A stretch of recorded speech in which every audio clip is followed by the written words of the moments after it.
This man here is a Catholic, I think. Was.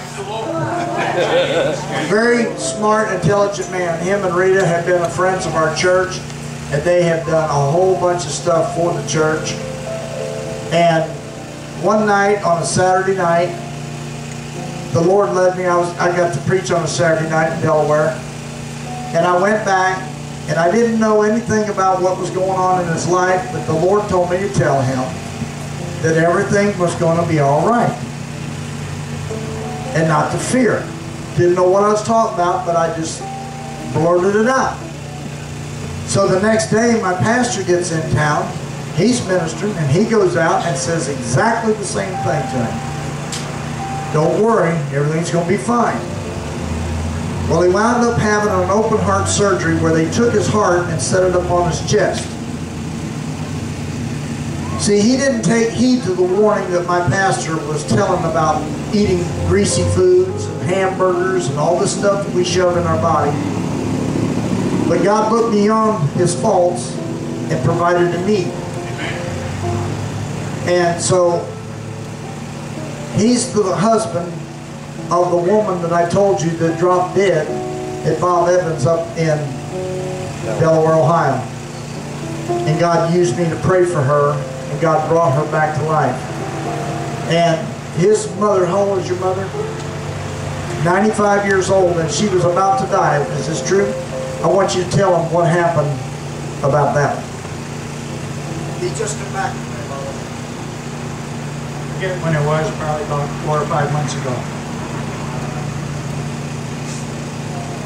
It was, I think, during the week. We had a weeknight service. And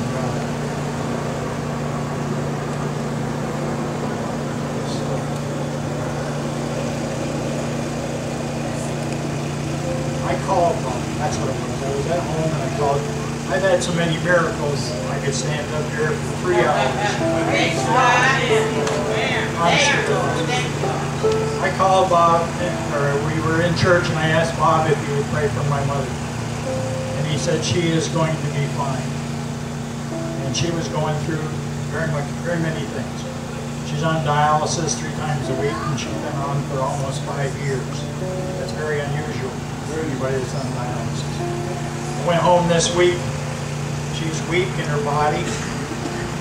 I think she's ready to give up, but the spirit is still there.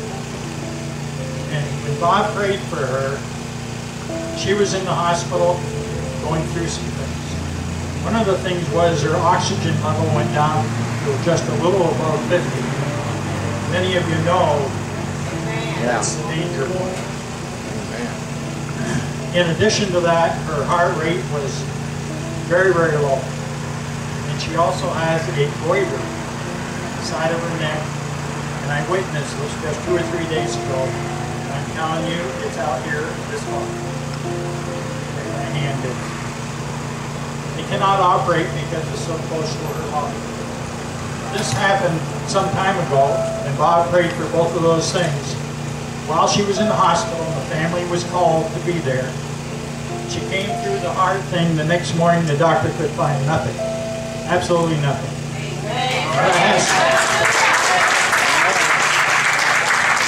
That has to be God.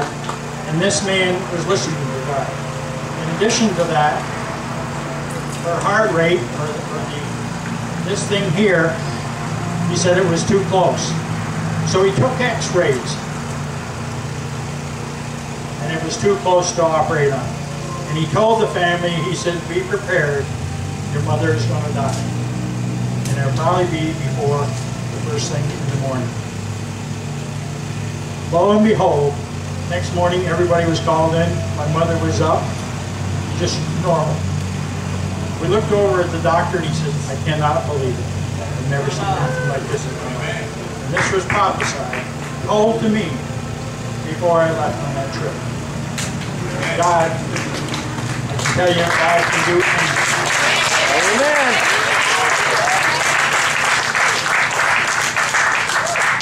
We can go on for hours of people that have been around this type of ministry. See, this is the real gospel. Did you know that?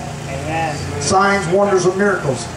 It ain't the watered down stuff, the stuff that you go and nothing happens. If you've never seen a miracle or never had a healing, you're probably sitting in what you call a form of godliness. This type of ministry is the type of ministry that the devil fights because it changes lives.